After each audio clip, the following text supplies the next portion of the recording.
For most of human history, poverty was caused by scarcity. There simply was not enough food, not enough drinkable water, not enough housing. There was not enough seats in classrooms for everyone to receive a quality education, to be comfortably housed, to be adequately fed. But the past half century has changed that. For the first time in human history, the world has more than enough to provide all these things for everyone. What we have now is not a lack of resources. What we have now is a lack of morality, a lack of will, a lack of basic common decency.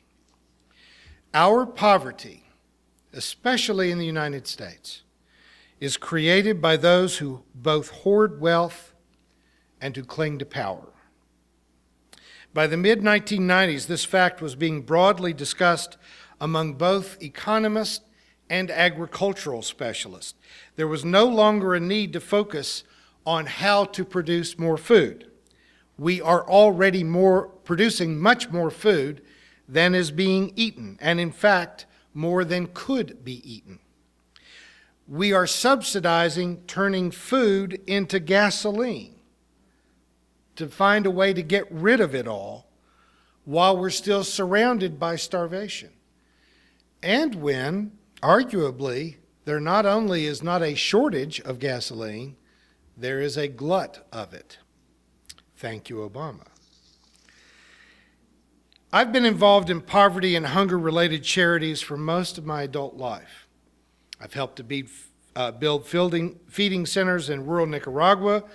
I've cooked for our local homeless, and still every week I'm on the serving line, feeding as many homeless and hungry people as I can find.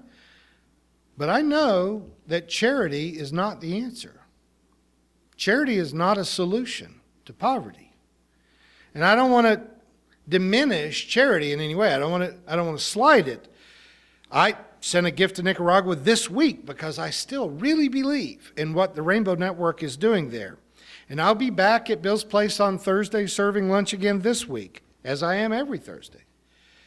But I know that these gestures are symbolic. You never have to explain that to me. I get it. It's like trying to put out a forest fire with a squirt gun. The problem is not that food is not available. The problem is that most people can't buy it.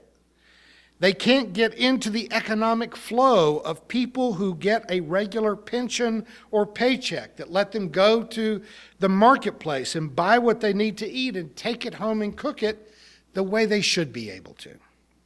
As Dorothy Day was fond of saying, the problem is our stinking, rotten system and our acceptance of it. Our ancient scriptures, our hymns, our cultural myths and stories all evolved in a context of food shortage, so that they derived images of generosity, of sharing, of showing charitable concern for those less fortunate. But all of those tender-hearted, well-intended images are not accurate in the 21st century. They are not accurate descriptions or reactions to what is going on in the economy of the present moment.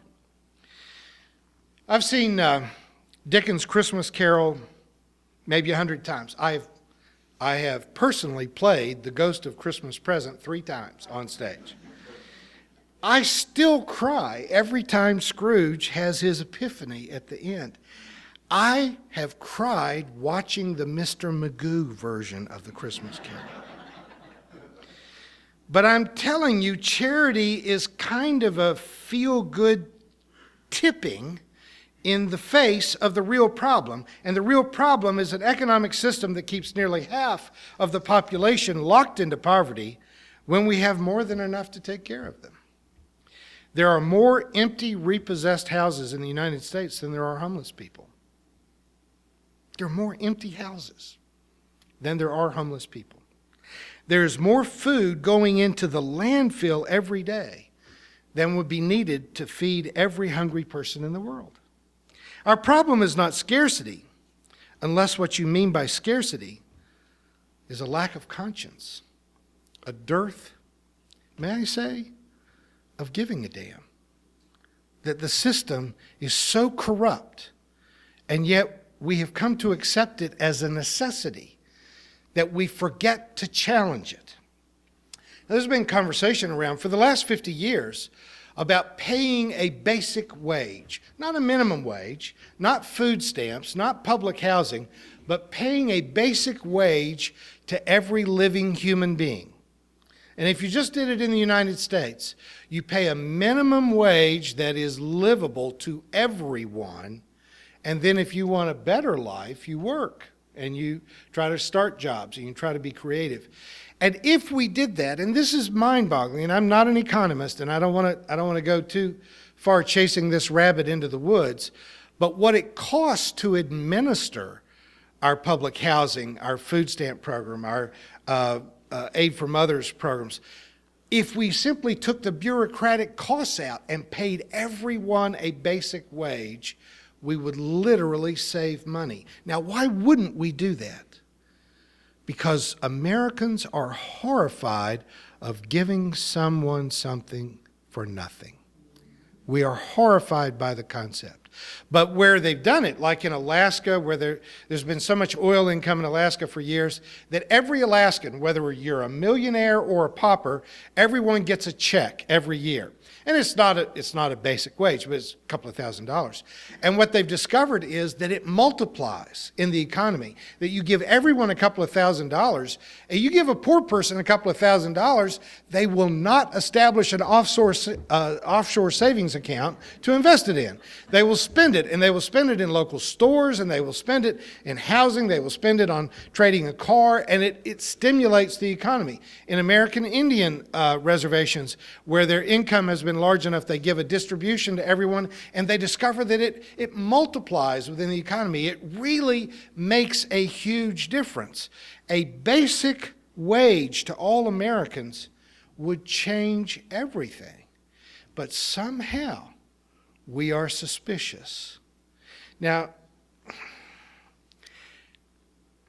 is that a personal statement? I mean, if you got a barely subsistent amount of income, would you not work?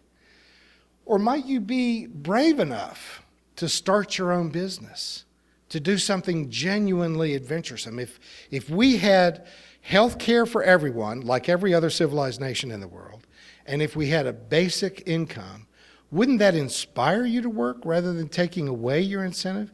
It would keep you from getting captured in a dead-end job doing the same thing over. Then you would have the courage to go to school. Then you would have the courage to create new economies. My favorite historian, and I have to say my apologies to Dr. Adams, you're my second favorite. I love you. Love you. It's a close second. But my favorite, who's now deceased, so you're my favorite living historian. Howard Zinn said, "The rule of law does not do away with the unequal distribution of wealth and power, but reinforces that inequity with the authority of law. It allocates wealth and poverty in such complicated and indirect ways as to leave the victim bewildered." I mean, you have to wonder about a lot of the people who vote for the most austere, horrible political candidates when they are living in poverty themselves. But they have been educated literally to loathe their own peer group and to blame themselves for being poor. And, just advertising does this to us constantly. Like Coca-Cola is now investing in children's athletic events, which is to say that this epidemic of childhood obesity is not because they're poisoning your children, it's because you're bad parents and you don't make them exercise enough. I mean, it's a complete shifting of blame. And we have spent generations training the poor to believe that their poverty is their own fault. One of the smartest, most talented people that I know is on public assistance and has been off and on for 20 years. And this is a woman who can do carpentry and plumbing and electrical work. She can fix almost anything on cars. She can cook any form of game and manage to feed the homeless and dispossessed kids on her street with food stamps and good wishes. but she can't break into the universe of employment, of having real insurance, of ever having a hope of retirement or home ownership. She's hardworking, she's talented, she has some health issues, some complicated family hurdles, but absolutely cannot break out of the cycle of poverty. And if she was only one person in that predicament, I'd solve it myself. I mean, I am so sympathetic with her situation that if that was a unique situation, I would personally make the sacrifices necessary to change it. But her situation is not a standalone circumstance. It is repeated over and over and over again. My phone rings every day with calls from people with very legitimate needs asking for assistance. I was awakened at 5:30 this morning. I got home about 1 a.m. and my phone rang at 5:30 with a woman asking if our church helps people pay their rent.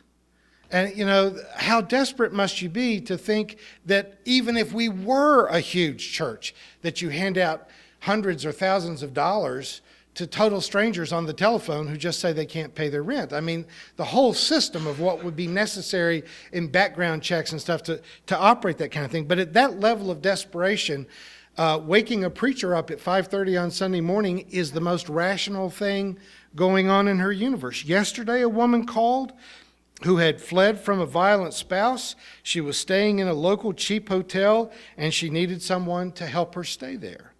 And, you know, David, you and I went out and paid for a hotel room for someone in very similar circumstances.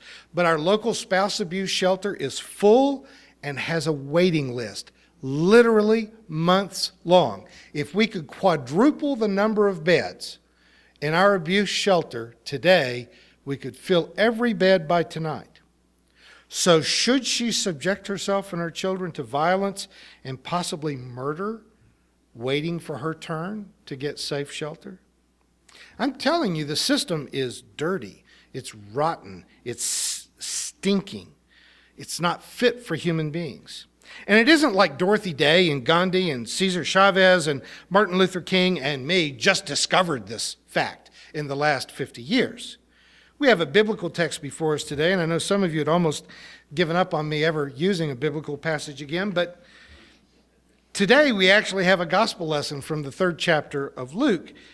And if we were the kind of church that really was a slave to the lectionary, the Christian calendar, the cycle of readings, you would know that today is the 3rd Sunday of Advent. It's not something that we talk about a lot, but that's today. And on the 3rd Sunday of Advent, there's always a reading about John the Baptist. And the rest of the world is trying to get in the Christmas spirit, but whatever smart persons put the lectionary together, they invite John the Baptist to every year's Christmas party. Just when everybody's wanting to get happy, repent! You get the guy eating grasshoppers, wearing, animal skins, standing at the punch bowl, glaring at you, And who wants the prophet at any Christmas party? And yet every year, here he shows up again. This year, we're in what's called year C, so our readings are from the Gospel of Luke. And this is the only year that you even get a suggestion of what John preached. It's the only year where he really gets a decent line. Now, John actually enjoyed a good deal of fame in the first century, probably more than Jesus did for a long time. And there was actually a church of John the Baptist. There was a religious sect that continued to meet in his name long after he was dead, a quasi-Jewish sect that gathered until it was finally eclipsed by the Jesus movement. So the 4 canonical Gospels that we have in the New Testament, all are obliged to tip their hat to John. John was too historically important, too well known to not at least tip their hat. They had to somehow polemically make the claim that even John personally acknowledged that Jesus was more important than he was. I've never met a preacher that said there was another preacher that was more important than he was. So that's not historical. That's literary. The Gospels even insist that John was beheaded before Jesus began his public preaching career. Josephus has it the other way around. Josephus says that John outlived Jesus, but the gospel writers sometimes had to play fast and loose with the facts in order to make their point. Josephus may have gotten it wrong too. I mean, it's It's hard to say. David and I were debating that over coffee this morning. I can certainly see why it was convenient for the gospel writers to say that John died first so that Jesus kind of took over the family business. But it could have been the other way around. But only Luke, in the form of Luke that we have it, the first version, as David was talking about last week in Marcion, didn't have this text. But in the version of Luke as we have it today, there are these verses that Bob read for us of a message that is an anti-empire message. There's nothing in what this little sermon that's quoted, there's nothing about a Messiah. There's nothing about dying for your sins. There's nothing about going to heaven or avoiding hell. It's much more down to earth. It's economics 101. It is practical theology. It's if you've got two coats and somebody doesn't have one, you give them one. If you're a soldier, you've got an actual job, and that job is not extorting money through false accusations and lies about the people that you're supposed to be protecting. If you're a government official, you've got a job to do. Don't try to make yourself rich at the expense of others. Very, very practical advice against abuses of power. Now, when I was in seminary, one of our professors dared to offer a course entitled Practical Theology, which made everybody else on the faculty quite angry, because if someone can offer a course in practical theology, that implies that all the other courses were impractical theology. And even in a prestigious university, the simple fact that the shoe fits doesn't mean that they have the slightest interest in wearing it. Now, I don't have any idea if these 7 verses are a historical reflection of what John really stood for, what he actually said, what he actually was about, but I like to think that it is. I like to think. There's no hard historical evidence either way, so, scholars will disagree. But as it turns out, at this present moment, I have the only active microphone in the room, and so it turns out that it pleases me to believe that this is an echo of John's real preaching, because it is consistent with how other historical religious reform movements began. If we have any sense of the genuine history of Moses or Buddha or Zoroaster or even the Maccabees or Jesus or Muhammad, Francis, maybe even Martin Luther, there was an opposition to the abuses of power and an advocacy for the poor. That is, it seems that almost every meaningful religious reform movement begins when someone manages to see through the stinking, rotten system and to advocate for the rights of the poor, the marginalized, the enslaved, the landless, the homeless, the poor, and say, look, you jerks, just because you've got the spears and the swords doesn't mean that you get to lock most of us into poverty and get fat yourself. If you've got more than enough to eat, you share your bread with someone who's going hungry. Now, no one could be much more cynical than I am about organized religion. Yet here I am. I'm the pastor of a church. I'm the voice on a religious podcast. I'm the image on a YouTube religion channel. And even though when someone on a plane next to me asks me what I do, I tell them that I teach philosophy. The truth is, when I get my W-2 form every year, it says that I'm a pastor. I am an ordained, tax-exempt institution of organized religion, and yet what I hold on to is that I am not a part of the guilt-ridden, manipulative, self-serving purveyors of misinformation and magic. I want to lay claim to being a part of the history of the prophets who fought to free slaves, to liberate the oppressed, the guys that spoke up for the poor and demanded that people open their closets and send their extra shoes to Nicaragua, their coats and hats to Bill's place, and to vote in a way that brings the poor into the economy rather than keeping the laws and the banking rules in place that awards the few with great wealth and the many with endless generations of suffering.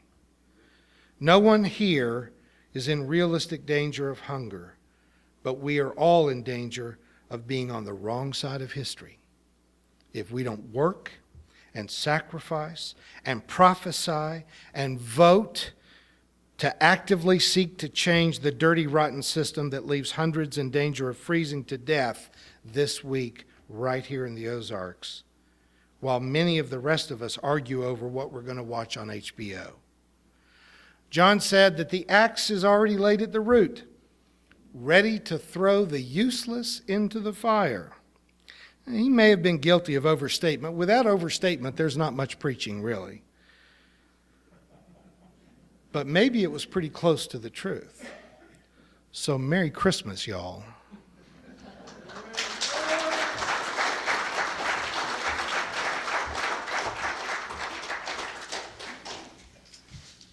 You have been watching a progressive Christian video from the Community Christian Church of Springfield, Missouri. We encourage our viewers to donate to our efforts in feeding the homeless and hungry of our community. Write to us at Rev. Dr. Ray at AOL.com for more information.